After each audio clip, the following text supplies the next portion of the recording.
For sure, si Mr. Garduce ang papalit sa position ko. But don't worry, nakausap ko na si Wesley tungkol sa mga dokumento. Kilala mo siya, di ba? Yung internal auditor?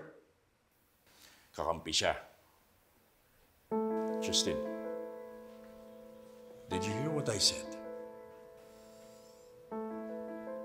You're seriously leaving me for your home care business sa US? Kailangan ako doon.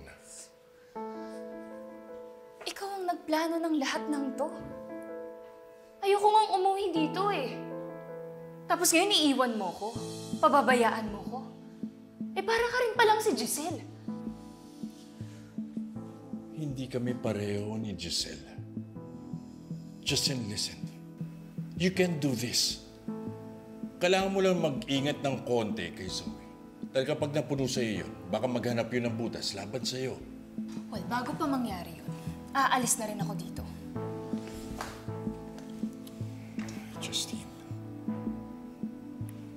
akala ko galit ka pa rin sa mami mo. Ayaw mo na bang gumanti? Ayaw mo na ba siya saktan? I thought you wanted to destroy her and make her bleed in agony. I still do. Kaya lang aalis ka. Then you have to do this. Kailangan ituloy mo ang plano natin.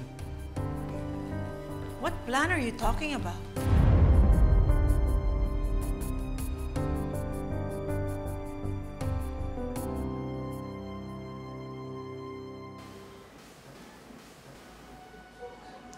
Lynette, saan ko ilalagay ito? Diyan na lang.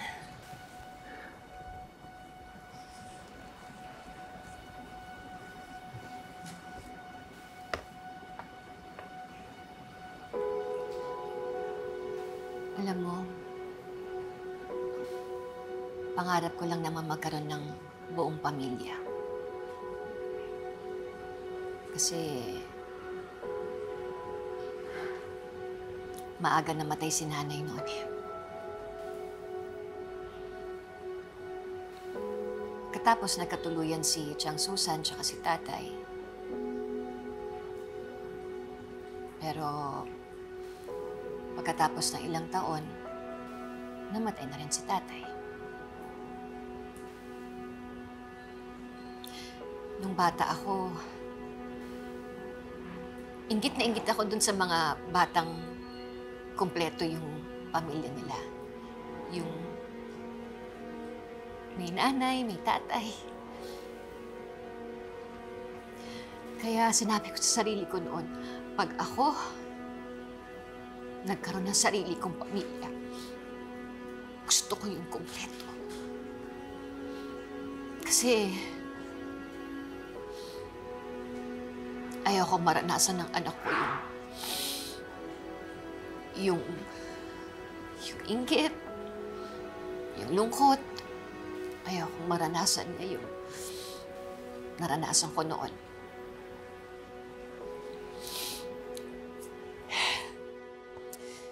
Kaya yun, nagpakasal ako kay Carlos.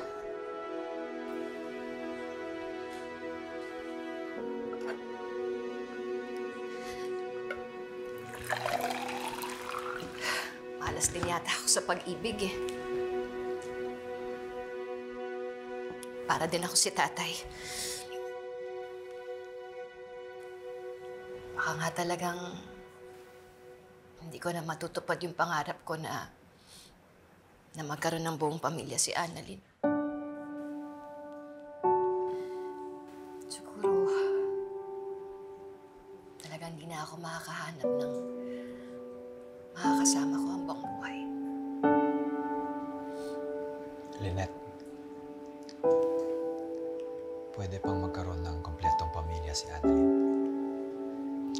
At sigurado ako, makakahanap ka pa ng makakasama mo sa buhay. Ewan ko lang, RJ, kasi parang nakakapagod na eh. Lagi ka na lang nasasaktan. Parang pagod na ata ako.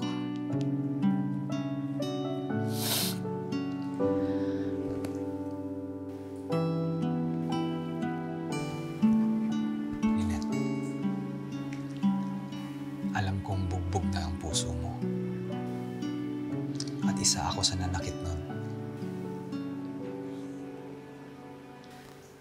I'm not perfect. But I know. I truly know that I can love you the way you deserve to be loved.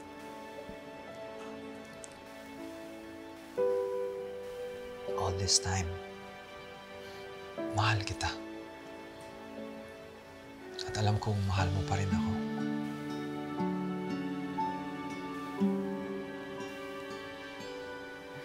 Pwede ba natin bigyan ng chance yung pagmamahalan natin?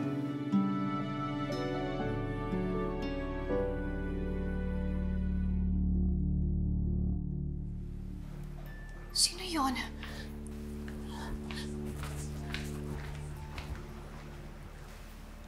Ano yun, Lynette? Parang may sumilip kanina. Baka si Chang Susan o si Josa? RJ, wala sila dito. Dito ka lang, Lynette.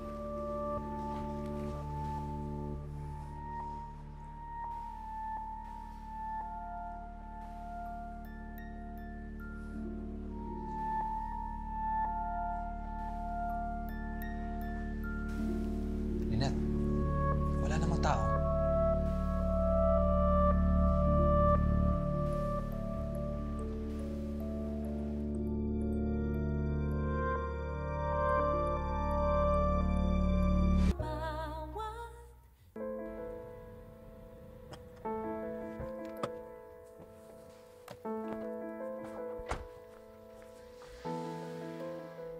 Doc Carlos?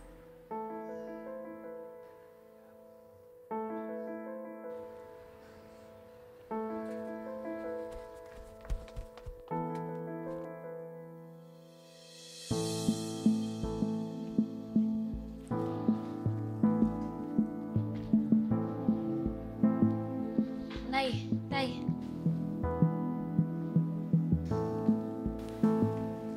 Nay. Okay ka lang po ba? Bakit parang sinarado niyo po yung mga kortina? Okay lang ako, anak. Annalyn, namalikmata kasi ang nanay mo. Akala niya may sumisilip dito kanina. Si Doc Carlos po?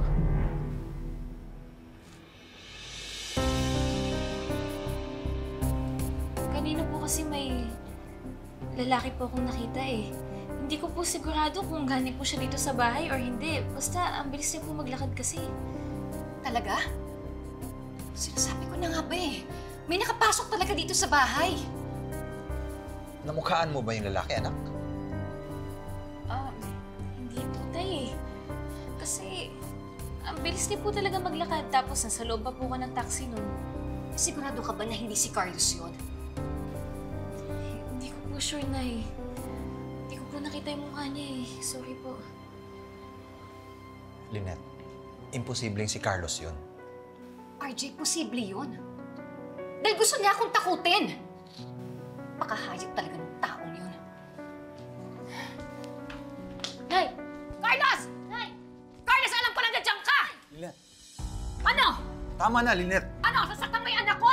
Lynette. Ako ang harapin mo! Nay, Lynette, tama na. po. Tama na, Lynette. Nay, hindi nga po natin sure kung si Doc Carlos po talaga yun eh. Annalyn, sigurado ako na si Carlos yun. Gusto niya tayong takutin. Gusto niya tayong masindak. Pero hindi siya magtatagumpay dahil lalaban ako sa kanya. Pagod na akong matakot kay Carlos.